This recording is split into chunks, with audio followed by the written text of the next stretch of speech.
Oke Dokter Mati, Ya. ngelihat ada sesuatu yang ganjal dalam postingan almarhumah tahun kemarin. Mungkin bisa dijelaskan dari pandangan dokter sendiri seperti apa sih dok?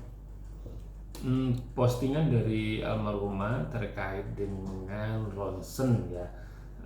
Saya sampaikan bahwa kalau memang ronsen yang ditulis atau yang diposting ya, memang ronsen itu adalah satu pemeriksaan penunjang yang bisa nanti mengarah ke suatu diagnostik.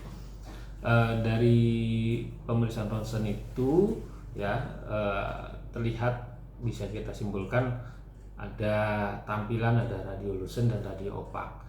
Radio opak ini jadi bisa sangat terlihat satu benda atau satu jaringan yang putih ya, itu akan terlihat seperti ada kepadatan tulang, maka akan tergambar warna putih ya. Kalau semisalnya bisa tertembus ya, maka itu akan terlihat warna hitam atau seperti gas atau jaringan-jaringan yang bisa tertembus X-ray. Nah, di satu tampilan ya dari ronsen, ketika jaringan-jaringan itu tidak tertembus oleh X-ray, maka dia akan memunculkan siluet atau tampilan benda tersebut, baik itu tulang atau suatu benda yang ada di dalam tubuh. Misalnya seseorang pasca operasi pemasangan plat ya, pemasangan plat karena dia patah tulang, maka akan dironsen dan akan terlihat itu platnya, besinya dan bautnya ya sesuai dengan barang yang atau benda yang memang dimasukkan ke dalam tubuh. Nah, dalam posisi yang ada di ronsen yang ditampilkan ini memang terlihat seperti tampilan satu benda berwarna putih ya. Benda ini nampaknya bukan tulang, karena memang tulang itu bukan seperti itu. Namun benda ini ada hampir atau berlokasi di daerah pelvic, sekitar kurang lebih pelvic ya, ada di dekat tulang belakang. Mikir. Bisa dijelasin dok sambil ditunjuk? Ya, ada di sekitar samping kanan tulang belakang ya, tulang belakang dan area pelvic ya. Di sini benda kurang lebih sekitar 10 cm, 10 sentian memanjang ya, memanjang, terlihat putih memanjang lurus ya. Dan ini nanti harus diselidiki lagi apakah benda aneh ini bisa termasuk benda yang memang atau sengaja dimasukkan seperti implan, atau mungkin benda yang tertelan ketika misalnya saat makan ya. Kalau anak kecil kan koin bisa dimakan, itu bisa juga saat ronsen bisa terlihat ya. Dan ini memang diagnosanya akan lebih digali lagi itu secara medisnya. Artinya ini emang ada benda aneh yang nggak bisa dijelaskan sama medis. Ya, ada benda aneh dari tampilan dari ronsen tersebut, dan yang harus diperiksa lebih dalam lagi, bisa dengan MRI atau bisa untuk pemeriksaan operatif gitu, untuk bisa melihat benda itu ada di posisi mana dan apakah benda itu mengganggu jaringan atau tidak gitu. Karena memang satu benda asing yang ada di dalam tubuh itu bisa menyebabkan satu gangguan ya, gangguan di dalam tubuh, bisa alergi atau bisa infeksi dan lain-lain. Dok, tapi emang ada ya, maksudnya kasus dalam tubuh manusia ada paku, ada benda-benda aneh yang mungkin ada di kehidupan nyata, ada di dalam tubuh. Ya, saya rasa ada pernah beberapa kasus seperti itu, tapi memang untuk medis ya saat ini belum bisa menjelaskan secara langsung apakah itu ada atau tidaknya. Yang hampir rata-rata di medis itu seperti implan ya, atau memang tertelan karena proses misalnya seperti anak-anak tadi gitu ya. Sementara kalau misalnya menemukan satu benda asing, penyebab dan lain-lain, saya rasa itu mungkin perlu dikaji atau mungkin perlu dicari lagi penyebab atau asal usulnya dari mana. Dok, tapi dengan melihat posisi benda aneh ini ada di bagian tersebut sangat mempengaruhi organ tubuh, nggak sih?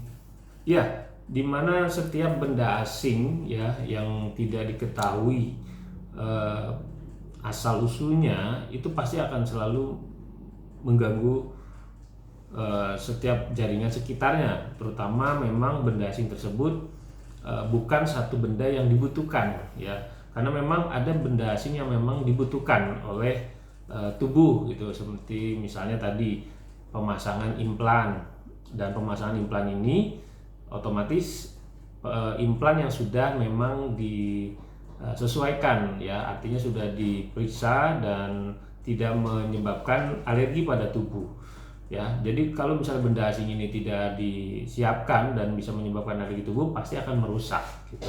Banyak juga seperti misal pemasangan plat ya, pemasangan plat pada kasus-kasus fraktur atau patah tulang itu juga.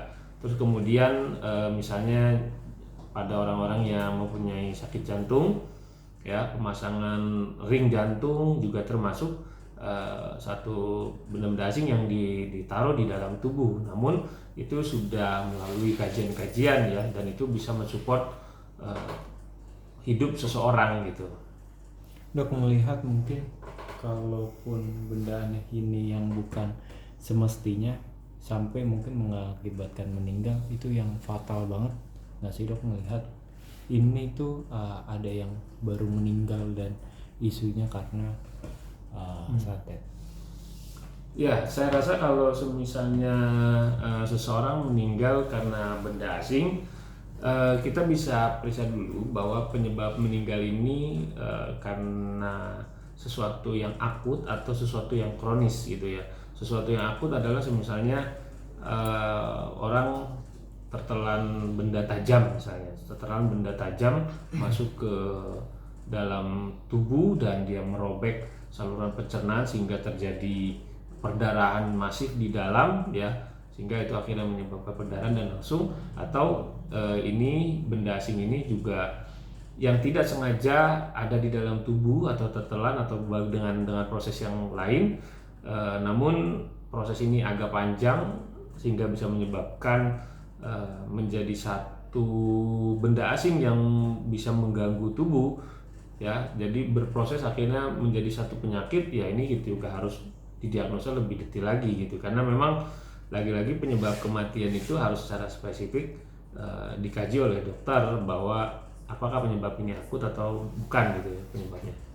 Melihat posisi dari benda aneh tersebut berada di situ, ada hubungannya sama mungkin diagnosa dari medis sendiri ke almarhumah itu kena kanker serviks stadium 4.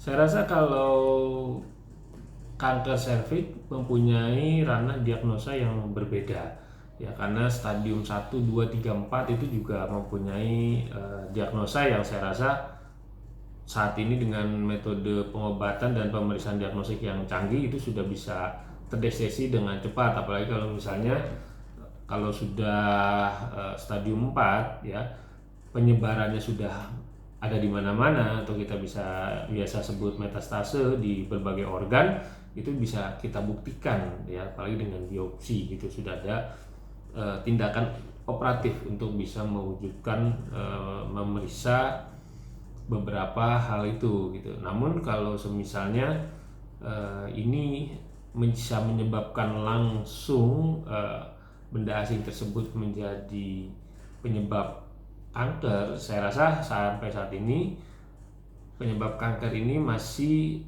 dikaji ulang, tapi penyebab yang memicu kanker sudah bisa ditentukan gitu ya.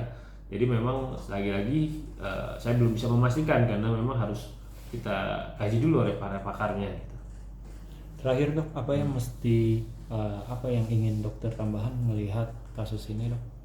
Ya, saya rasa kasus ini akhirnya menjadi satu pelajaran yang berharga untuk kita, bahwa mungkin dalam mewujudkan kesehatan di diri kita ya, metode kesehatan baik dari medis lahir dan batin juga perlu kita sama-sama tempuh ya. Kalau misalnya tadi menganggap ini satu dari luar ya, saya rasa agama juga untuk diperkuat ya, sekaligus untuk ketenangan batin dan juga proteksi diri dari serangan siapapun, dan juga medis juga bisa ditempuh sehingga ini juga tidak menjadi satu keilmuan yang saling bertentangan, justru saling memperkuat antara agama dan juga ilmu medis. Jadi teman-teman semua, ini bisa kita sama-sama perkuat untuk yang penting tujuan kita adalah saling untuk bisa sembuh gitu, lahir dan batin.